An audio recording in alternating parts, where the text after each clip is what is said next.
Assalamualaikum dan salam sejahtera. Anda sedang menonton Pantau Kerajaan Baharu edisi 2 Januari 2023. Setahun lebih dekat ke arah status negara tua 2030 di mana Malaysia dijangka mencapai status negara tua atau Age Nation menjelang tahun 2030 apabila dijangka 15.3% daripada jumlah keseluruhan penduduk di dalam negara adalah berusia 60 tahun dan ke atas. Ini yang diunjurkan data daripada Jabatan Perangkaan Malaysia. Maknanya apa? Maknanya populasi negara ataupun populasi warga emas pada ketika itu pada tahun 2030 tak lama lagi 7 tahun lagi akan menjangkau 5.8 juta orang daripada keseluruhan jangkaan 38.1 juta penduduk negara. Apa yang perlu kita lakukan menjelang status negara tua ini? Untuk itu bersama di talian ketika ini Profesor Insinyur Dr. Siti Anum Ahmad, Pengarah Institut Penyelidikan Penuaan Malaysia ataupun MyAgeing. Pertama sekali Prof, mengapa status negara tua ini perlu kita bimbangi dan apakah kesannya kepada negara? Okey, terima kasih pihak Ustaz Wani kerana menjemput MyAgeing untuk program pagi ini. Sebelum tu mungkin saya boleh tambah sikit daripada Cik Data Hakim tadi, ya. tadi, data tadi. Ya. Kenapa berlakunya, kenapa Malaysia akan menjadi Age Nation pada 2030? Dia disebabkan oleh dua faktor ya. Satu, kadar kelahiran yang semakin menurun di kalangan generasi muda dan faktor kedua adalah peningkatan jangka hayat untuk setiap warga kemas kita. So kedua faktor ini sebenarnya menyumbang kepada peningkatan populasi warga emas di Malaysia dan peningkatan ini sebenarnya berlaku dengan kadar pantas. Kadar penuaan di kalangan penuaan penduduk warga emas ni berlaku pada kadar yang pantas. Kita mengambil masa yang pendek je untuk berubah daripada age society kepada age society tua kepada menua kepada society tua. Ya. Aging society kepada age society. Dan sebenarnya peningkatan ini sebenarnya akan memberi kesan kepada bukan saja kepada warga emas itu sendiri tetapi kepada keluarga dan masyarakat juga. Sehubungan itu sebenarnya pelbagai usaha telah dijalankan dan masih ada lagi yang perlu dilakukan untuk menangani isu persediaan negara menjadi negara tua pada 2030. Of course tujuan utamanya adalah untuk mencapai kesejahteraan warga emas di Malaysia. Prof, Dan ya betul ya. Prof, bagaimana kita ingin bersedia, Prof? Prof menyatakan kita telah mula melakukan persediaan, tapi persediaan yang bagaimana? Adakah kita mempunyai infrastruktur yang mencukupi, terutama dari sudut kesihatan, kemudahan dan kepakaran untuk menghadapi status negara tua pada 2030 ini? Sebenarnya dia ada dua ya demanding issues dalam isu penuaan ni. Yang pertama adalah daripada faktor penjagaan sistem kesihatan dan yang kedua adalah social protection system, sistem perlindungan sosial. Dan antara persediaan-persediaan yang kita boleh lakukan contohnya daripada sudut kesihatan adalah berkenaan long term care ataupun penjagaan jangka masa panjang untuk warga emas. Dan kalau kita tengok sebenarnya sistem penjagaan kesihatan pada masa ini dia lebih memfokuskan pada penjagaan jangka pendek dan kemasukan ke hospital.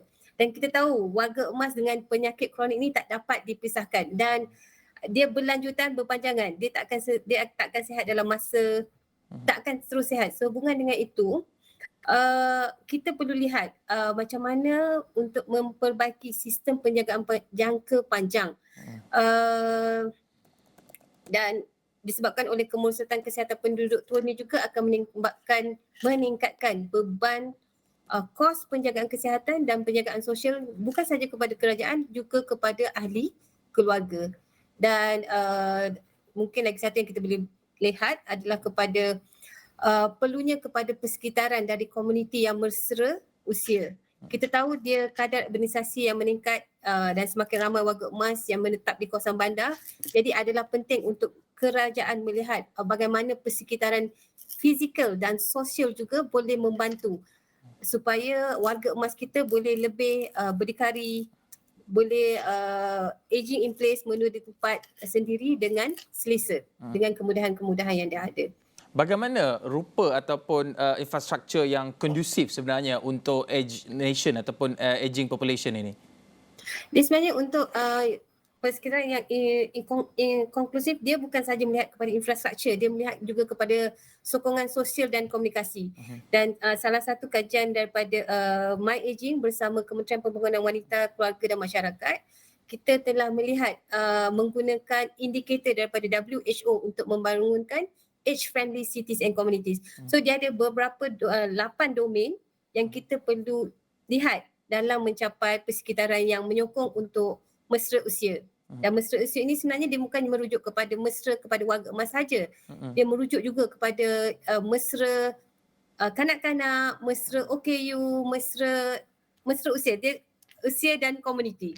Merangkumi semua. Prof, boleh elaborate mengenai 8 domain tersebut, bagaimana indikator ataupun memastikan we tick all the boxes untuk kita mempunyai persekitaran dari sudut sosial dan juga infrastruktur ini yang lebih baik untuk warga emas? Sebentar ya, boleh tak kalau saya tu. Dia ada 8, dia bagi 3. Satu adalah infrastruktur yang melihat kepada pengangkutan, yang melihat kepada perumahan, dan juga tu saya kena tengok sekejap ya. Boleh.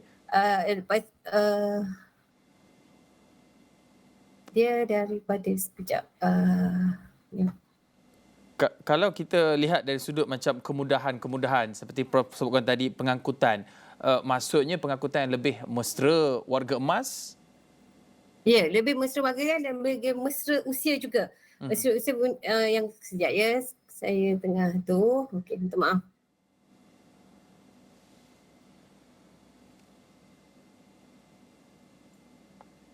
Okey.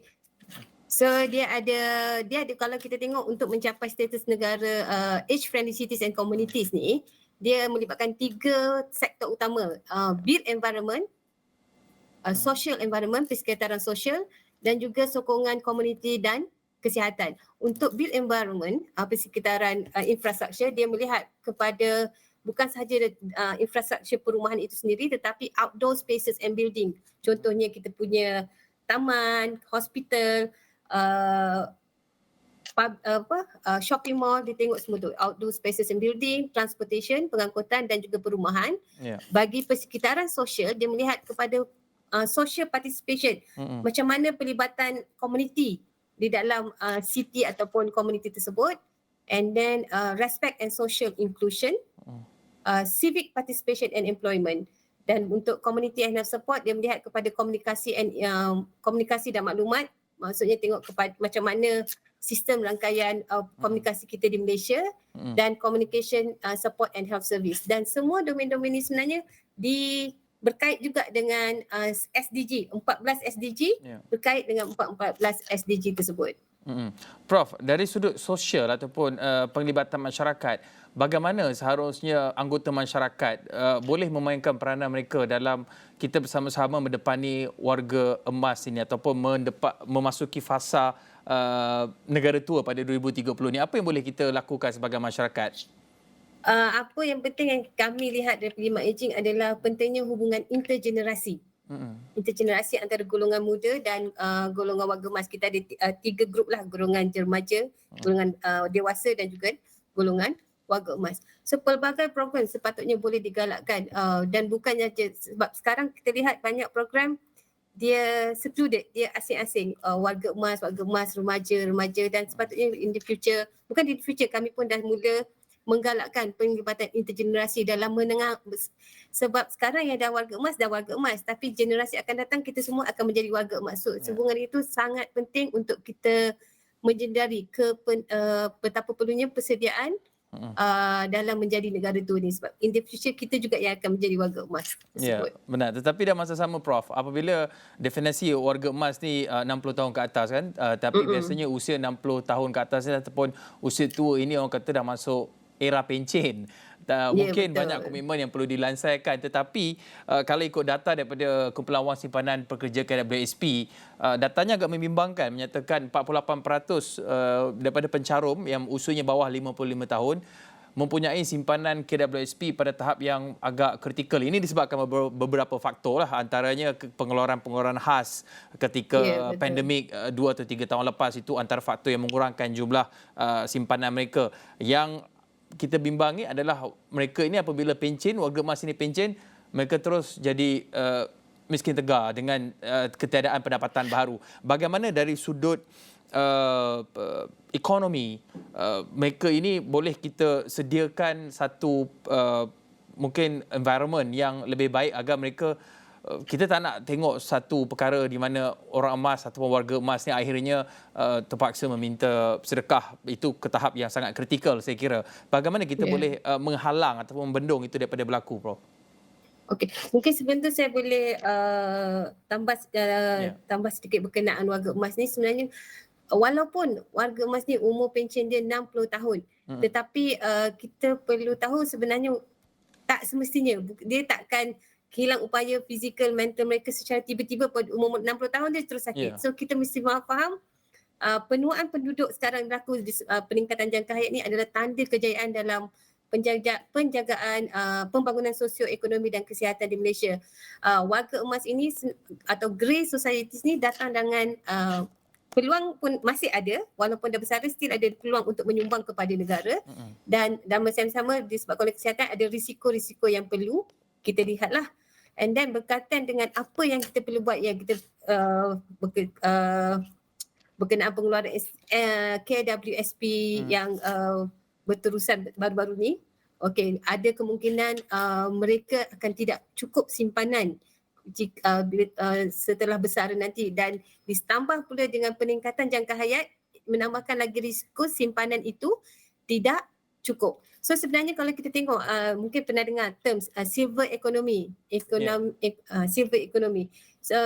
Sebelum ni silver economy tu dia lebih mengikut model penggunaan yang memfokuskan kepada produk dan perkhidmatan untuk warga emas. Tapi kita sedang lihat macam mana kita boleh gunakan silver economy itu dalam komodifikasi penjagaan dan memformalkan tugas-tugas di mana warga emas ni still boleh menyumbang kepada sektor pekerjaan. Of course mungkin dia tak boleh menyumbang terus, tapi cara employment yang lebih fleksibel mengikut keupayaan warga emas itu sendiri. Ya, pastinya ini antara cabarannya, kekurangan simpanan hari tua dan juga kesihatan, antara faktor ataupun cabaran kita dalam mendepani status negara tu. Tetapi ada satu lagi faktor yang sebenarnya mungkin kita kurang bicarakan, iaitu faktor kesunyian. Ini mungkin cabaran yang lebih besar sebenarnya, kerana ia melibatkan apabila seseorang itu menginjak ke usia emas, segalanya mungkin berubah. Kalau dahulu ada anak-anak atau cucu yang sering berada berhampiran, tapi masing-masing sudah keluar dari kediaman, mempunyai keluarga sendiri dan sebagainya. Dan ini antara perkara yang perlu kita berikan tumpuan. Kita akan berhenti seketika. Selepas ini kita nak bersambung kembali diskusi kita berhubung dengan antara cabaran, iaitu cabaran kesunyian, dan bagaimana masyarakat pihak kerajaan swasta, kerjasama awam swasta ini boleh digerakkan dengan lebih baik untuk menangani cabaran mencapai status negara tua 2030. Kita berhenti seketika, kembali selepas ini.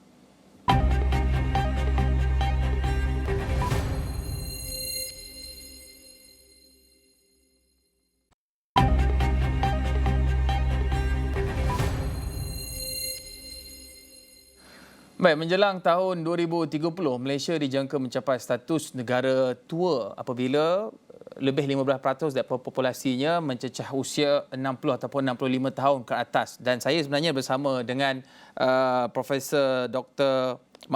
Profesor Insinyur Dr. Siti Anom Ahmad, Pengarah Institut Penyelidikan Penuaan Malaysia ataupun My Aging. Prof, tadi kita dah membincangkan mengenai faktor-faktor dan bagaimana kita boleh menghadapi cabaran menghadapi negara tua ini memasuki ke fasa negara tua. Salah satunya adalah kesunyian. Tapi bagaimana anggota masyarakat ataupun pihak swasta juga boleh bekerjasama untuk memastikan segala cabaran dari sudut, satu, cabaran keuangan, kedua tadi cabaran dari sudut kesihatan, dan ketiga ini faktor kesunyian ataupun mental ini dapat kita tangani dengan baik. Okey. Mungkin saya boleh sentuh sikit dasar warga emas negara.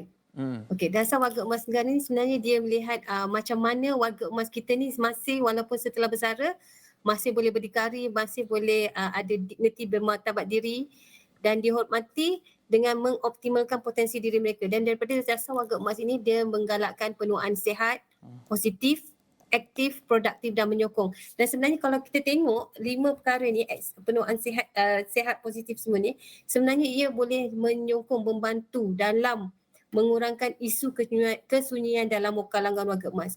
Memang this is banyak kajian, bukan sahaja daripada Mak Ejing, dalam negara, luar negara, isu kesunyian di kalangan warga ini memang satu perkara yang perlu kita lihat. Sebenarnya itu salah satu, of course dia ada banyak pendekatan yang kita boleh buat, dan mungkin saya untuk hari ini saya boleh kongsikan macam mana walaupun macam mana warga emas ni boleh kekal aktif selepas bersara melalui program pembelajaran sepanjang hayat. Program pembelajaran sepanjang hayat ni dia bukannya formal education, dia more to non-formal education, di mana dia akan ada aktiviti yang melibatkan pelbagai pihak yang melibatkan warga emas ini sebenarnya. So ini at least sekurang-kurangnya boleh membantu dalam mengurangkan isu kesunyian dan kalangan warga emas.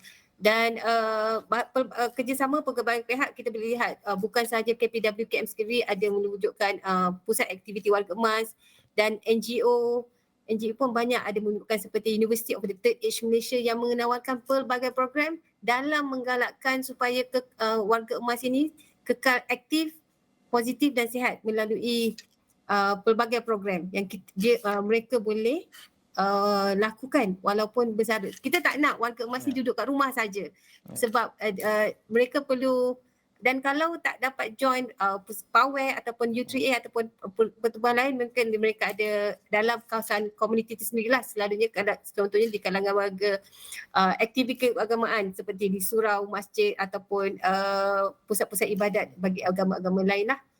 So, Prof, bercakap mengenai penglibatan masyarakat, ada berpandangan stigma menyatakan warga emas ini sebagai liability kerana keberadaan warga emas dalam workforce, maksudnya dah usia pencen, tak pencen-pencen lagi, sambung lagi, bertahun-tahun lagi.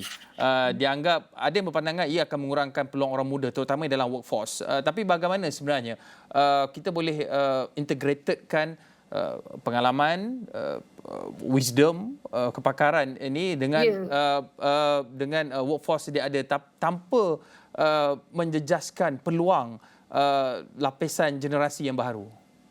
Betul-betul. Memang banyak ya kita tengok isu je kalau umur persaraan tu atau employment tu diberi kepada warga emas akan mengurangkan peluang-peluang pekerjaan untuk generasi muda. So in terms of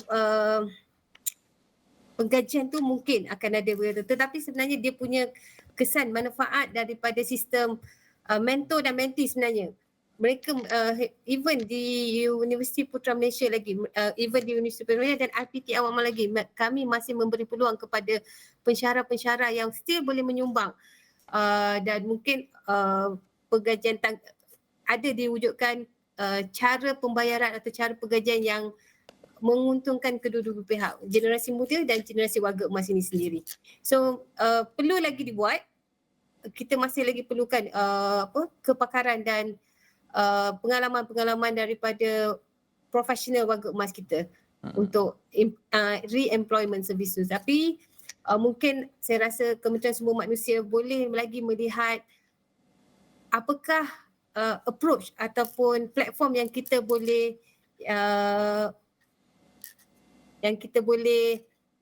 gunakan untuk memastikan perkara ini masih boleh memberi manfaat kepada negara kita. Kalau kita ambil model ataupun contoh di negara luar, saya ambil contoh Jepun. Sebab Jepun ini sebuah negara saya kira mempunyai jumlah populasi warga emas paling ramai. Dianggarkan ada 35 juta ataupun 28% daripada populasinya berusia 65 tahun ke atas. Bagaimana kita boleh belajar Malaysia ini sebelum kita ada tempoh 7 tahun lagi sebelum kita masuk ke status negara tua 2030. Bagaimana kita boleh melihat kepada model atau apa yang digunakan di negara Jepun yang boleh kita gunakan, sebab di Jepun akhirnya satu perkara yang berlaku adalah kecenderungan jenayah kecil yang dilakukan oleh warga emas, petty crimes, disebabkan faktor warga emas tu nak duduk dalam penjara, ada rakan-rakan dan sebagainya. Tapi ini satu perkara yang agak membimbangkan sebenarnya. Tapi bagaimana kita boleh belajar daripada Jepun, mengambil model bagaimana mereka integrate aging population ini dalam society dan juga dalam workforce, Prof? Mereka di Jepun, mereka ada memperkenalkan dia, mereka apa yang dipanggil sebagai long term care insurance. Long term care insurance tu dia masih lagi boleh menyumbang dan masa yang sama, dan kita tahu kos penjagaan kesihatan dan sebagainya itu tinggi, tapi disebabkan oleh long term care insurance itu kadar kebergantungan kepada kerajaan tu dapat dikurangkan. So itu kita boleh buatlah, kita boleh tengok daripada apa yang Jepun praktikan. Mereka pun tak dapat, sebab kalau kita tengok dia ramai ya, kalau warga emas Jepun ni 80-90 tu masih lagi sihat dan masih lagi boleh bekerja. Tetapi dengan adanya long term care insurance ni dapat membantu daripada sektor re-employment services tu, re-employment untuk warga emas tu boleh membantu daripada situ. Ya. Mungkin ada yang melihat ia sebagai satu masalah, tetapi dari sudut keusahawanan, setiap satu perkara itu mewujudkan peluang. Bagaimana, apakah peluang-peluang yang boleh kita peroleh? Maksudnya mungkin jumlah pusat penjagaan kesihatan itu ada demand yang tinggi. Bagaimana sebenarnya di pihak swasta juga boleh memainkan peranan mereka dalam memastikan soal kesejahteraan ataupun well-being warga emas ini terus terpelihara, Prof? Boleh ulang balik soalan tu, Cik Hakim? Bagaimana di pihak sektor swasta, masyarakat sebenarnya tidak melihat populasi warga emas ini sebagai satu liability. Sebaliknya, peluang kepada mereka, peluang dari pelbagai sudut mungkin meminta kepakaran dan juga pengalaman mereka seperti program mentor-mentee dan juga mungkin peluang perusahaan untuk timbul. Maksudnya di sini mungkin sektor kesihatan, pusat jagaan dan sebagainya. Okey, mungkin saya boleh sentuh berkenaan penjagaan warga emas dikaitkan dengan sandwich generation.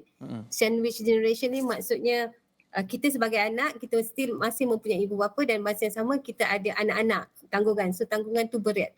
So isu penjagaan, dan kalau kita tengok sebenarnya sekarang ni memang banyak pusat-pusat jagaan yang dibuka, terutamanya di Lembah Kelang. So tujuan dia, kalau dulu kita macam ada tabu sepatutnya ibu bapa dijaga oleh anak-anak, tetapi keadaan sekarang sebenarnya bukan bermaksud bila kita hantar parents kita ke rumah jagaan ni bukannya sebab kita mengabaikan mereka, tetapi sebab melalui penjagaan sekarang ni dan rumah jagaan ini pula pun telah sedar keperluan penjagaan warga emas ni, dan bukannya untuk keuntungan semata-mata. Pelbagai pengisian, dan sebenarnya bukan saja pusat jagaan. Kalau kita tengok taman-taman perumahan, pusat perumahan pun telah mula membangunkan perumahan yang kondusif, yang menyokong persediaan untuk warga emas yang meningkat ni. So daripada segi dan mewujudkan infrastruktur persekitaran yang mesra usia juga untuk tu. Banyak sebenarnya perkara yang boleh kita lakukan dalam kita menghadapi status negara tua pada 2030 ini. Tetapi Prof, kalau ikutkan pemerhatian Prof, adakah segala polisi dasar yang kita lakukan ini cukup untuk mempersiapkan negara dalam menghadapi status negara tua 2030, ataupun sebenarnya ada ruang-ruang penambahbaikan? Perlu lagi ada partisipasi ataupun participation daripada pelbagai lapisan masyarakat, sektor swasta untuk kita benar-benar bersedia dalam kita memasuki status negara tua 2030 ini? Okey, kalau kita tengok yang dasar warga emas negara tu, dia diluluskan pada 2011 dan menggantikan dasar warga tua negara pada 1995. Dan sebenarnya dasar warga emas negara ni yang seperti yang saya maklumkan awal tadi, untuk kesejahteraan warga emas melihat kepada aspek penuaan sihat, positif, aktif, produktif dan menyokong, dasar warga emas ini masih lagi relevan. Dan dalam memastikan dasar ni berjaya diteruskan, kita ada pelan tindakan warga emas negara, dan pelan tindakan warga emas negara inilah yang selalu melihat dimurnikan dan ditambah baik, dan melihat kepada pencapaian semasa, macam mana kita nak improve, apa isu-isu terkini. Sebagai contohnya banyak isu timbul sejak daripada COVID-19 baru ni, daripada situ kita boleh tambah baik melalui Pelan Tindakan Warga Emas Negara ini. Penambahbaikannya lebih sistematik terhadap program sedia ada, ataupun kita boleh kenalkan inisiatif yang baru. Yang penting apa yang kita buat, rangka tindakan itu adalah integratif, berkaitan untuk dasar berkaitan penuaan yang melibatkan pelbagai agensi, bukan sahaja kerajaan, bukan sahaja swasta, tetapi NGO, individual, keluarga dan masyarakat. Dari sudut pihak individu, Prof, mungkin untuk seseorang anak ataupun orang muda nak menyatakan kepada warga emas, sama ada orang tua mereka ataupun saudara mara yang lebih berusia, agak sukar untuk menyarankan untuk pergi duduk di rumah jaga orang tua dan sebagainya. Ada stigma yang cukup tebal di situ. Bagaimana seharusnya sebagai individu yang tersekat dalam sandwich generation ini boleh menggunakan pendekatan untuk memastikan akhirnya kesejahteraan warga emas ini terbela? Benda ni yang saya rasa sangat penting, perlulah promosi dan advokasi pelbagai pihak untuk menerangkan kenapa. Betul-betul saya setuju. Kalau anak-anak yang cakap sendiri, mesti akan ada persepsi negatif daripada ibu bapa ataupun ahli keluarga yang masing-masing. Tapi melalui promosi dan advokasi, kita semua, apa yang dibuat oleh Awani, apa dibuat oleh Emerging dan kawan-kawan saya yang lain, ini semua menunjukkan kepentingan kenapa perkara ini dilakukan adalah untuk mencapai kesejahteraan warga emas itu sendiri. Terima kasih Profesor Insinyur Dr. Siti Anum Ahmad, Pengarah Institut Penyelidikan Penuaan Malaysia ataupun MyAgeing, berkongsi pandangan ataupun cadangan berkenaan dengan solusi dalam kita menginjak ke status negara tua pada 2030 nanti. 15% populasi dijangka berusia 60 tahun ke atas pada 2030, dan ini pastinya memerlukan intervensi ataupun pelibatan semua pihak, bukan sahaja polisi daripada kerajaan dan juga agensi-agensi, tapi juga NGO dan juga individu sendiri, anggota masyarakat dalam kita menguruskan populasi warga emas ini. Sekian saja Pantau Kerajaan Baru. Saya Hakim Rahman. Assalamualaikum. Salam hormat.